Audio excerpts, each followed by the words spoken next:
नमस्कार प्रिय छात्रों। देखिए, कल की वीडियो में आपको बताया था अलंकार की परिभाषा, अलंकार के भेद, अलंकार के मुख्यतः दो भेद, शब्दालंकार और अर्थालंकार।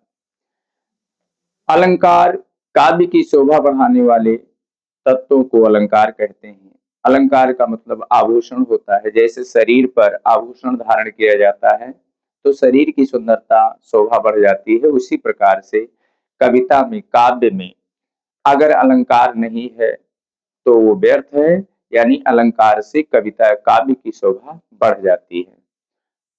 अलंकार के मुख्य भेद दो हैं, शब्दालंकार और अर्थालंकार। शब्दालंकार जहां पर शब्दों के द्वारा चमत्कार आता है वह शब्दालंकार कहलाता है। जहां पर उनके अर्थों द्वारा चमत्कार आता है वह अर्थालंकार कहलाता है। तो अगली वीडियो में कल मैंने बताया है शब्दालंकार के बारे में। शब्दालंकार के मुख्यतः तीन भेद, अनुप्रास, यमक और श्लेष, तीनों की परिभाषा उदाहरण सहित आपको मिल गया है। आज हम बताना चाहेंगे अर्थालंकार के भेद। अर्थालंकार के भेद जहां पर अर्थों के द्वारा चमत्कार आए। अर्थालंकार यानी अलंकार, पहले हेडिंग डाल लें, अलंकार, अलंकार, अलंकार। अलंकार में आपका है अर्थालंकार। अलंकार में अर्थालंकार, अर्थालंकार, अर्थालंकार के भेद। अर्थालंकार के भेद में नंबर एक, उपमा। नंबर एक, उपमा। देखो, उपमा अलंकार जहां पर किसी वस्तु की तुलना दूसरी प्रसिद्ध वस्तु से की जाती है, समानता प्रकट की जाती है, वहां पर उपमा अलंकार होता है। जैसे देखें, परिभाषा लिखें, जहां किसी एक वस्तु की, जहां किसी एक वस्तु की, जहां किसी एक वस्तु की किसी दूसरी प्रसिद्ध वस्तु से, वस्तु की किसी दूसरी प्रसिद्ध, दूसरी प्रसिद्ध, प्रसिद्ध वस्तु, जहां किसी एक वस्तु की तुलना किसी दूसरी प्रसिद्ध वस्तु से गुण, गुण, कामा, गुण, धर्म और स्वरूप, धर्म और स्वरूप, स्वरूप के कारण समानता, स्वरूप के कारण, समानता के कारण, समानता या तुलना, समानता या तुलना, समानता या तुलना की जाती है, की जाती है, वहां उपमा अलंकार होता है। वहां उपमा अलंकार होता है, होता है। देखिए प्रिय छात्रों, जहां एक वस्तु की तुलना किसी दूसरे प्रसिद्ध वस्तु से की जाती है, समानता की जाती है, वहां पर उपमा अलंकार होता है। जहां किसी एक वस्तु की किसी दूसरी प्रसिद्ध वस्तु से गुण, धर्म और स्वरूप के कारण समानता या तुलना की जाती है, वहां उपमा अलंकार होता है। अब आइए उदाहरण लिखिए। सबसे पहले उदाहरण में लिखेंगे उदाहरण।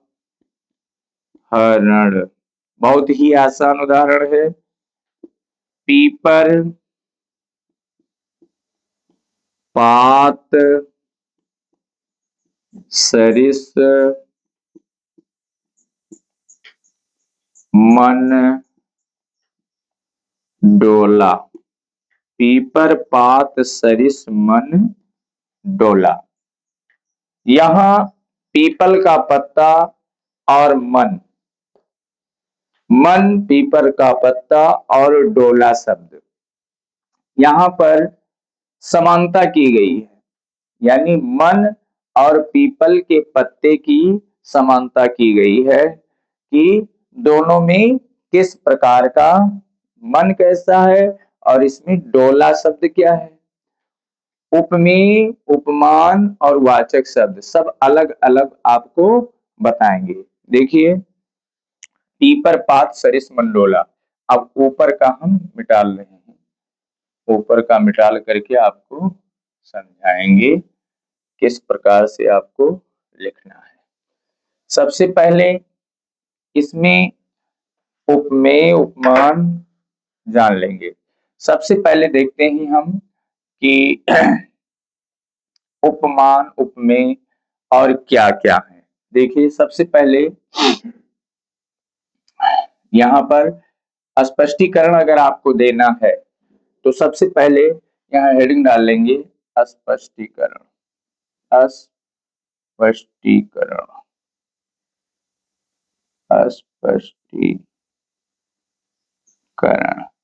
स्पष्टीकरण कर देंगे तो आपको ये होगा कि आप नकल करके नहीं लिखे हैं, एकदम क्लियर लिखे। सबसे पहले उपमेय, उपमेय शब्द आता है। उपमेय, उपमेय क्या है? तो उपमेय माने क्या होता है? यहाँ पर क्या होगा? उपमेय मन होगा। क्या होगा? मन। और उपमान क्या होगा? उपमान, उपमान आपका होगा पीपर पात, जिससे तुलना की जाती है। पीपर, पीपर पात। अब क्या बचा? वाचक शब्द।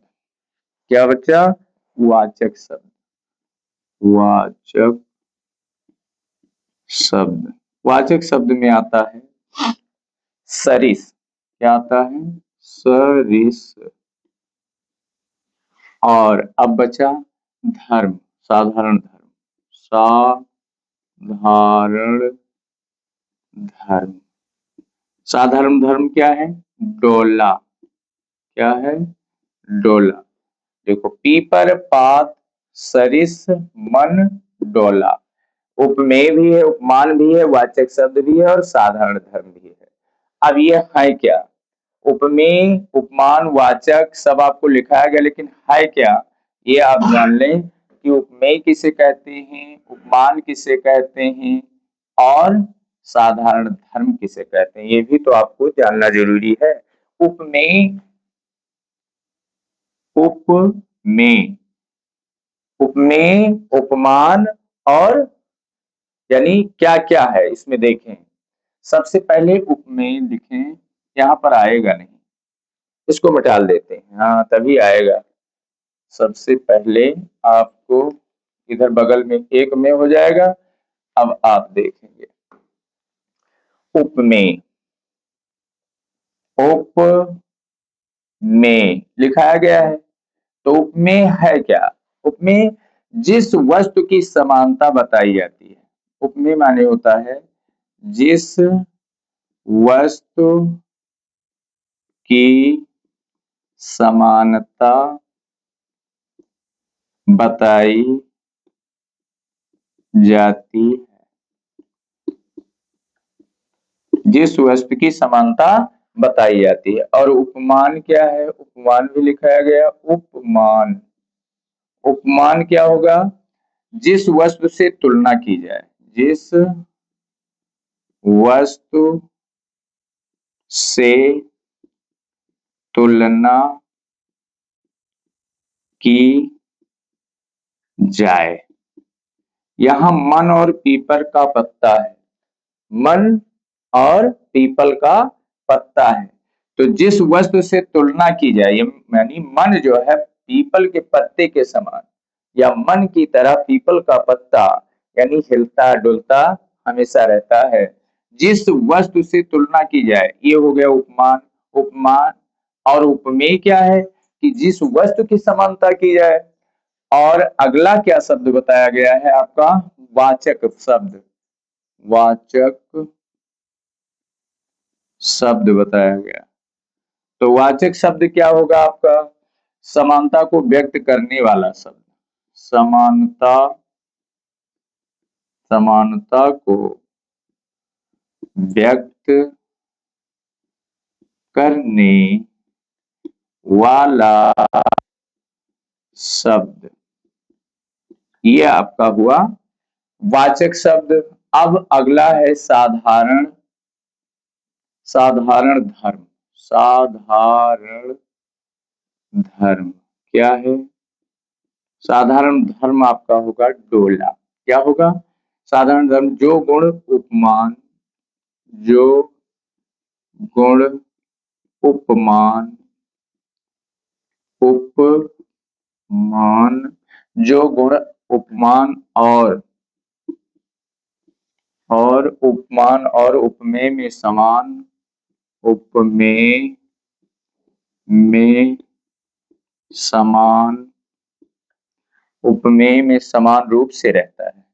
उपमेय में समान रूप से रहता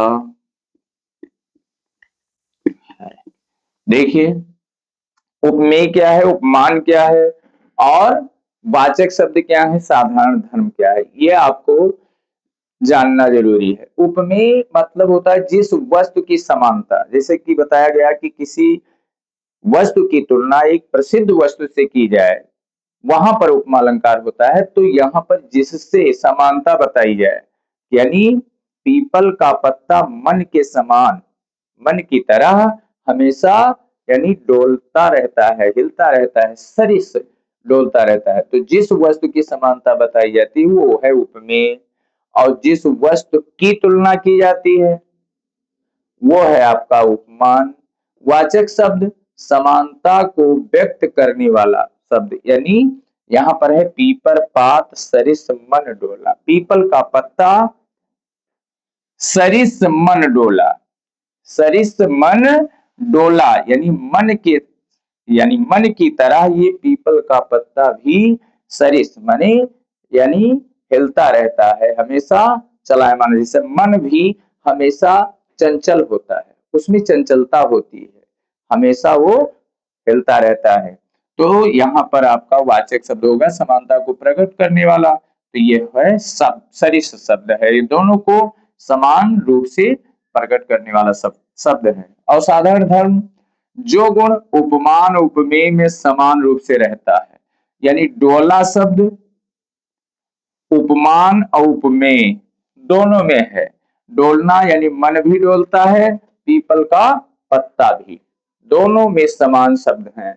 इस प्रकार से दोनों रूप से यानी साधारण धर्म में जो गुण उपमान और उपमेय में समान रूप से रहता है वहां पर आपका उपमा अलंकार होता है। इसी प्रकार से इस वाणी को समाप्त करते। जय हिंद, जय भारत।